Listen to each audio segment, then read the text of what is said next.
Before the sun rises over Dubai's largest solar project, the work has already begun. Dust must be measured, surfaces must be cleared, faults must be found. Millions of panels are being prepared to perform what sounds like the simplest task in modern energy: face the sun. But in Dubai, sunlight never arrives alone. It brings heat, the desert brings dust, and every evening the entire source disappears. This is not the story of a solar project that failed. It is the story of how much machinery is required to prevent it from failing. Sunlight is free. Surviving it is not. And the first problem begins at exactly the moment the panels should be performing at their best. Dubai's solar dream is not dying. It is expanding. That fact matters, because the strongest criticism of this project is not that it cannot work. It is that making it work reveals how misleading the original promise was. A desert appears perfect for solar power. There is vast empty land. There is blazing light. There are virtually no clouds. To a casual observer, placing photovoltaic cells here seems like the ultimate victory of engineering over nature. The Mohammed bin Rashid Al Maktoum Solar Park is designed to be the largest single-site installation of its kind in the world, with a targeted capacity of 8,000 megawatts by the year 2030. It is a monumental undertaking intended to power a city that fundamentally refuses to accept limits. Dubai is a metropolis built on the promise of relentless luxury and unyielding comfort. It attracted over 17 million international tourists last year alone. These visitors do not come to experience the harsh reality of the Arabian Peninsula. They come to experience an engineered paradise. They visit indoor ski slopes while the outside temperature exceeds 45 degrees Celsius. They walk through massive, perfectly air-conditioned malls. They stay in towering glass hotels that demand constant, massive electrical loads simply to remain habitable. The tourism industry, which forms the absolute bedrock of the city economic survival, relies entirely on creating an environment that ignores the desert outside. But the infrastructure powering that illusion cannot ignore the desert.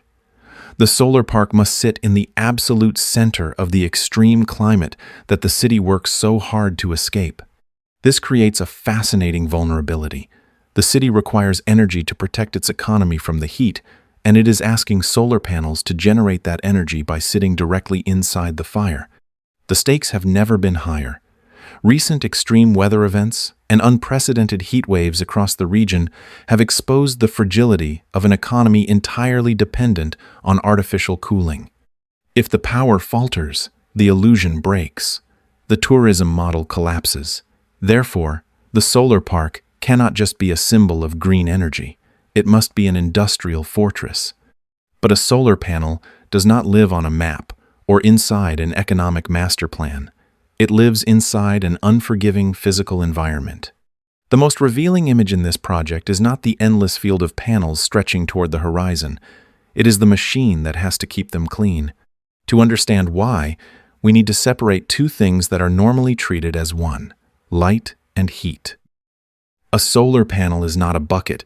You cannot keep pouring sunlight into it and expect its output to rise without limit. Photons create electrical energy. But heat changes the electrical behavior of the semiconductor material itself. This is the fundamental physics paradox of desert solar energy. The sun is doing two jobs at once. It is supplying the energy, and it is actively degrading the conditions under which that energy is converted. When a photon strikes the silicon cell, it excites an electron, knocking it loose and allowing it to flow. This flow is what we capture as an electrical current. In a perfect world, more photons equal more electricity, but silicon is highly sensitive to temperature. Solar panels are given their power ratings based on standard test conditions, which assume a comfortable cell temperature of exactly 25 degrees Celsius. The Arabian desert does not care about standard testing conditions. During a summer afternoon in Dubai, the ambient air temperature might reach 50 degrees Celsius, but the dark, energy-absorbing surface of a solar module can skyrocket to over 70 degrees Celsius. As the physical temperature of the silicon lattice increases, the electrons inside become highly agitated even before the light hits them. This thermal agitation narrows the band gap of the semiconductor. While this slightly increases the current, it severely drops the voltage. And because power is the product of current and voltage, the net result is a significant loss in total power output. For every single degree Celsius the panel rises above that standard 25-degree baseline, it loses a fraction of its efficiency, typically between 0.3 and 0.5%. That might sound incredibly small, but when you are operating at 70 degrees, you are losing a massive portion of your total generation capacity precisely when the sun is shining the brightest. This means the absolute peak of solar irradiance, the brightest moment of the summer noon, is mathematically paired with the peak of thermal penalty. The machine is being throttled by the very source it is designed to harvest, but heat still allows the light to reach the cell. The desert, next weapon, does not. A grain of dust is almost meaningless. A thin layer is easy to ignore. But Dubai is not operating one panel. It is operating a landscape of glass encompassing millions of individual modules. At that scale, a film of dust, too thin to attract attention from a passing car, can become an energy loss large enough to justify an entire industry of detection and cleaning. The desert does not need to destroy the glass. It only needs to stand between the glass and the sky. This phenomenon is known as soiling. The Arabian Peninsula experiences frequent sandstorms, but the real enemy is not always the dramatic wall of sand. It is the slow, invisible accumulation of microscopic particulate matter.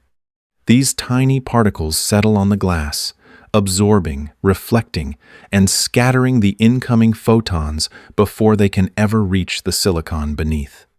The International Energy Agency has identified soiling as a critical issue in arid regions, noting that it fundamentally alters the financial and operational reality of a power plant. In a temperate climate, engineers can often rely on occasional rain to wash the panels naturally. Dubai does not have that luxury. The dust accumulates relentlessly. If left unchecked, the power output drops day by day, creating a massive deviation between what the plant is supposed to produce and what it actually delivers to the grid. This creates an intense economic calculation for the operators. Cleaning the panels costs money. It requires equipment, personnel, and energy.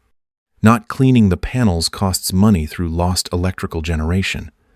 The entire operational strategy of the solar park revolves around finding the exact mathematical intersection of those two costs. When does cleaning recover more money than it costs to perform? That single question, not the sheer amount of available sunlight, determines how the desert is physically managed. Dubai's answer is not to wait for rain. It is to mechanize the act of keeping the sky visible. This is the moment the solar farm stops looking passive. It becomes a factory. A massive, interconnected network of sensors decides what the human eye cannot.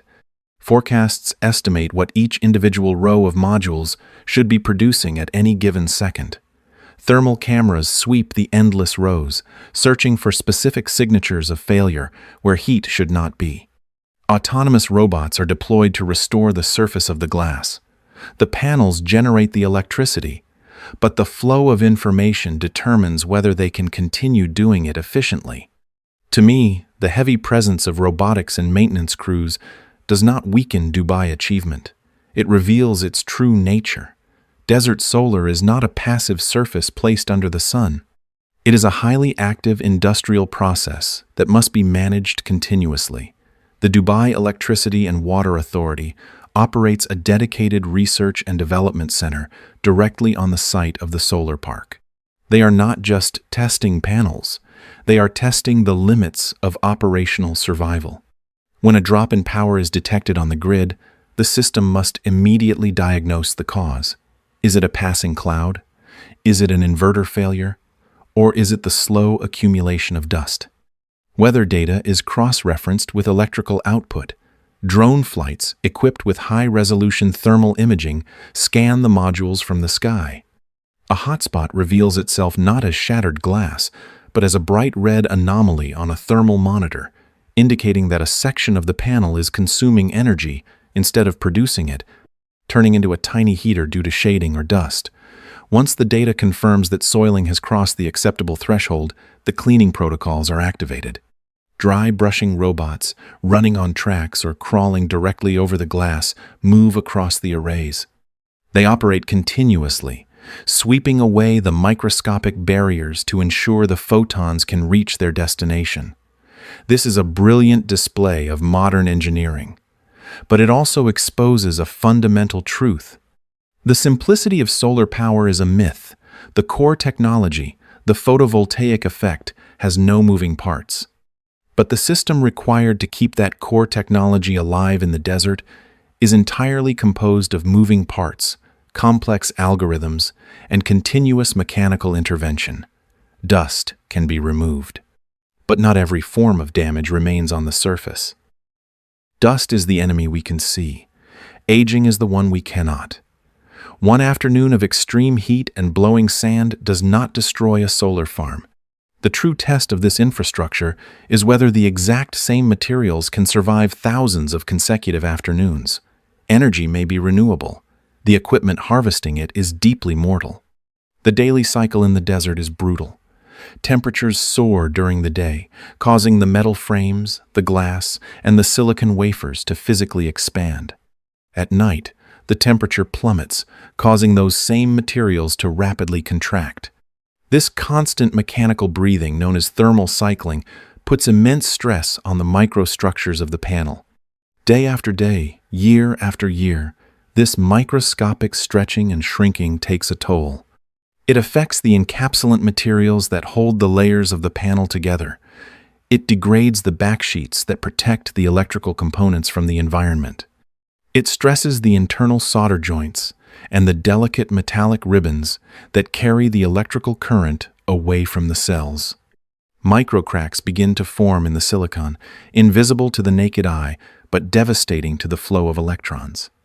The intense ultraviolet radiation bakes the polymers, causing discoloration that further blocks the light.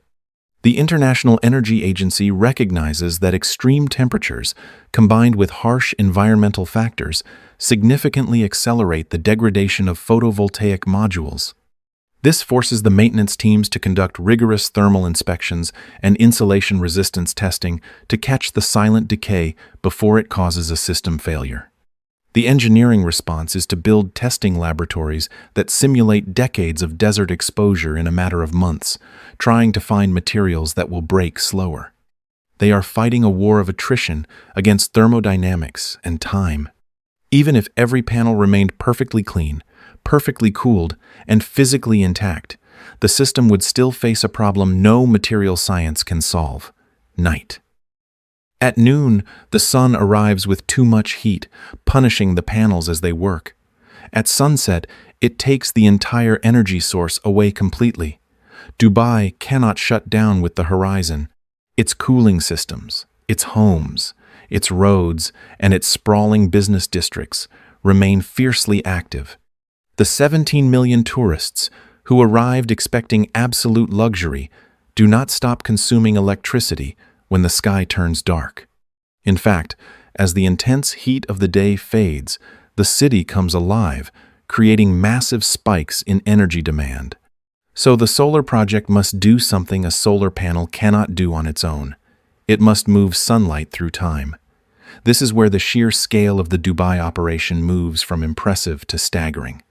The later phases of the solar park are not just about installing more photovoltaics. They involve massive deployments of energy storage. The plans include 1,400 megawatts of battery storage, designed to discharge over 6 hours, effectively banking the brutal midday sun to power the neon lights and air conditioning of the midnight city.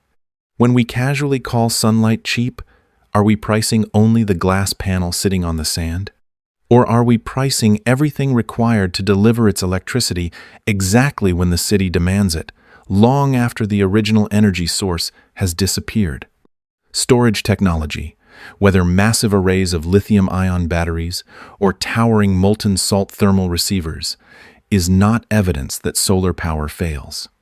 It is evidence that solar power in Dubai has reached a scale so massive that the problem is no longer generation. The problem is integration. Every challenge the desert presents has an engineering answer, but every single answer adds another immensely complex system that must be manufactured, installed, cooled, monitored, and eventually replaced. The batteries themselves require aggressive thermal management to prevent overheating. The solution to extreme heat requires more cooling. The solution to darkness requires massive chemical plants. This is where Dubai Solar Project becomes much more than an engineering story. It becomes a reflection of our global predicament. Solar power is being rapidly built around the world to reduce our dependence on the carbon-heavy fuels that warmed the planet. But this new infrastructure must now operate directly inside the extreme climate that those old fuels helped create. The Intergovernmental Panel on Climate Change has explicitly concluded that human activities have unequivocally caused global warming. They have documented that human-induced climate change is already affecting many weather and climate extremes in every region across the globe. For the Middle East, this means more days of extreme heat, potentially shifting wind patterns, and the amplification of natural hazards. The hotter the environment becomes, the more vital clean electricity becomes to keep the air conditioning running and the city surviving. And yet, the more demanding that same environment becomes for the sensitive electrical equipment trying to produce the power. The solution and the consequence now occupy the exact same landscape. The solar panels are fighting to prevent further warming, while simultaneously suffering from the warming that has already occurred. This is a profound systemic risk. The IPCC notes that with every additional increment of global warming, changes in extremes continue to become larger. Some adaptation options that are effective today will become constrained or less effective as the climate continues to shift. Connecting this global data to a specific location is not a prediction of immediate collapse. Dubai is not being punished for building solar power. Rather, it is being confronted with the immense, compounding cost of building any permanent, rigid system inside a climate that is fundamentally no longer permanent. The rules of the sky are changing, but the city demand for energy remains absolute. Heat has not stopped the project. Dust has not stopped the project. Accelerated aging has not stopped the project. Night has not stopped the project. Dubai has designed a calculated, industrial answer for each one: cooling, cleaning, autonomous inspection, advanced forecasting, massive storage. But after every answer, the dream becomes significantly less simple. The sun is not destroying Dubai Solar Project. It is destroying the fantasy that solar power in the desert could ever run by itself. Dubai Solar Dream is deeply alive. Its total capacity is growing exactly as planned. Its supporting technology is improving at a staggering pace. But success has required the project to aggressively evolve from a passive field of quiet panels into a vast, hyperactive maintenance, forecasting, and storage network. The desert offers extraordinary, world-leading amounts of sunlight. It also imposes brutal heat, microscopic dust, severe material stress, and the uncompromising passage of time. Dubai can respond to these forces with more engineering, more robotics, and more capital. That is exactly what Dubai does best. But engineering does not abolish nature. It negotiates with it.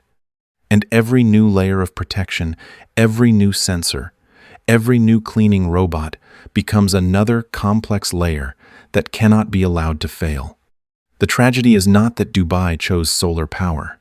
They had to. The tragedy is that humanity waited until the climate was already changing before attempting to replace the massive industrial system that changed it. We are now forced to build our most delicate energy harvesting machines inside an environment that is becoming increasingly hostile to machinery. Sunlight is infinitely renewable. The vast, intricate, and fragile machines required to capture it, clean it, and store it are not. The sun did not destroy Dubai's solar dream. It destroyed the belief that the dream would ever be effortless. The scientific explanations regarding photovoltaic degradation, soiling losses, and climate projections presented in this video are based on established physics principles and data from organizations such as the International Energy Agency and the Intergovernmental Panel on Climate Change. The operational strategies depicted represent typical high-level maintenance protocols for large-scale desert solar installations. This documentary is an analytical essay on the engineering challenges of renewable energy in extreme environments and does not claim that the specific project mentioned is failing to meet its energy targets. If this deep dive into the engineering reality of our energy transition challenged the way you think about solar power, make sure to hit the like button and subscribe to the channel. We rely on viewers like you to keep producing these in-depth documentary essays. Let me know in the comments below. Do you think the immense cost of maintaining these mega projects is worth it? Or will the climate eventually outpace our engineering? Thanks for watching, and I will see you in the next one.